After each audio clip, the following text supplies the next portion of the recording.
एक औरत जो कि शादीशुदा होती है, जिसके 2 बच्चे होते हैं, फिर एक दिन अचानक उसे फेसबुक के जरिए एक ऐसे लड़के से परिचय होता है, एक ऐसे लड़के से बात होती है जो कि उससे उम्र में काफी कम होता है और वो दोनों एक दूसरे से प्रेम करने लगते हैं और प्रेम करने के बाद में वो दोनों एक दूसरे के साथ में शादी करने का फैसला करते हैं। फिर वो दोनों आर्य समाज मंदिर में जाकर के एक दूसरे से शादी कर लेते हैं और वो औरत अपनी उन दोनों बच्चियों को अपने साथ में ले जाकर के उस अपने प्रेमी अभिषेक के साथ में रहने लगती है। फिर एक दिन अचानक जो औरत होती है उसका कासगंज के थाने क्षेत्र में शव मिलता है और उसके शव को जब पुलिस बरामद करती है तो चौंक जाती है, ये जानने की कोशिश करती है कि आखिरकार ये महिला कौन है, पर उसका कोई अता पता नहीं लगता है। तो इस कहानी में आगे क्या होता है, इस सच्ची घटना में आगे क्या होता है, ये जानने के लिए इस कहानी को लास्ट तक जरूर सुने। आदाब, नमस्कार, सत श्री अकाल। मैं सागर पटेल आप लोगों से एक छोटे सा रिक्वेस्ट करता हूं कि अगर आप लोग मेरे इस चैनल पर पहली बार पधार रहे हैं, पहली बार विजिट कर रहे हैं, तो मेरे इस चैनल को सब्सक्राइब कर बेल आइकन को जरूर दबाएं।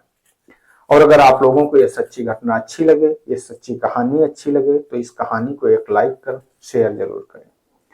दोस्तों, आज की ये जो सच्ची घटना है, इस सच्ची घटना की शुरुआत होती है उत्तर प्रदेश का एक जिला पड़ता है कासगंज, और उसी कासगंज जिले के अंतर्गत एक थाना पड़ता है ढोलका थाना क्षेत्र, और उसी ढोलका थाना क्षेत्र के अंतर्गत 19 नवंबर 2024 को एक औरत की लाश मिलती है।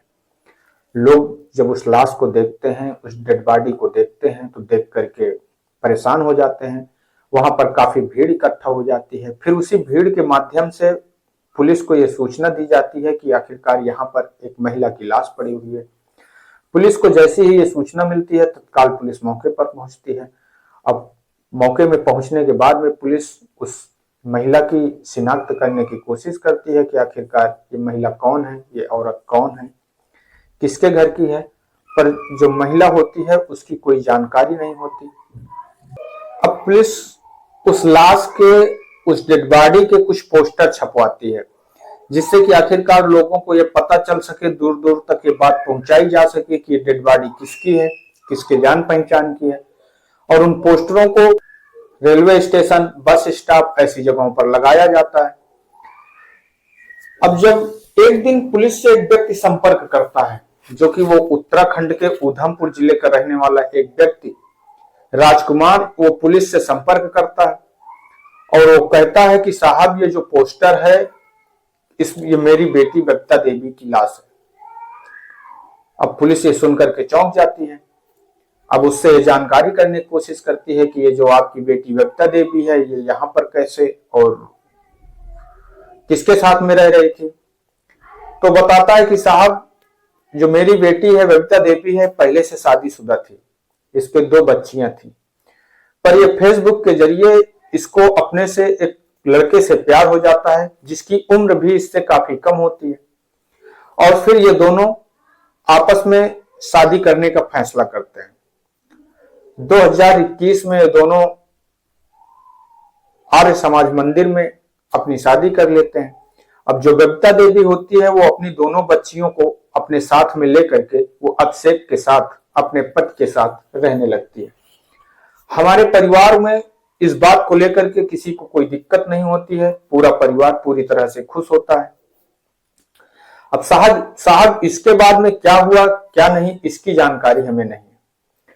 तो अब पुलिस सर्विलांस की मदद से जो अभिषेक होता है, उसके नंबर को ट्रेस करती है और फिर अभिषेक को पूछताछ के लिए बुलाती है। अभिषेक को जब पुलिस थाने पर पूछताछ के लिए बुलाती है और उससे पूछताछ करती है कि आखिरकार ये जो आपकी पत्नी है बबीता देवी है, तो वो कहता है कि यहाँ है। तो कहती है कि यहाँ पर ये कैसे पहुंची, आखिरकार इसकी ये जो मौत है किसने की।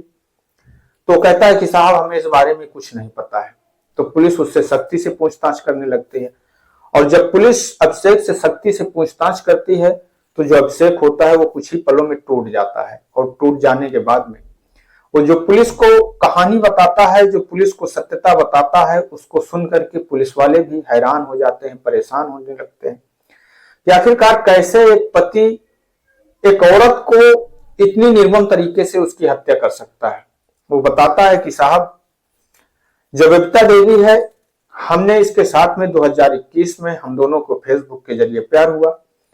हम दोनों ने 2021 में आर्य समाज मंदिर में शादी की। उसके बाद में साहब हमारा जो संपर्क है वो एक दूसरी लड़की से हो जाता है। अब हम उससे बात करने लगते हैं।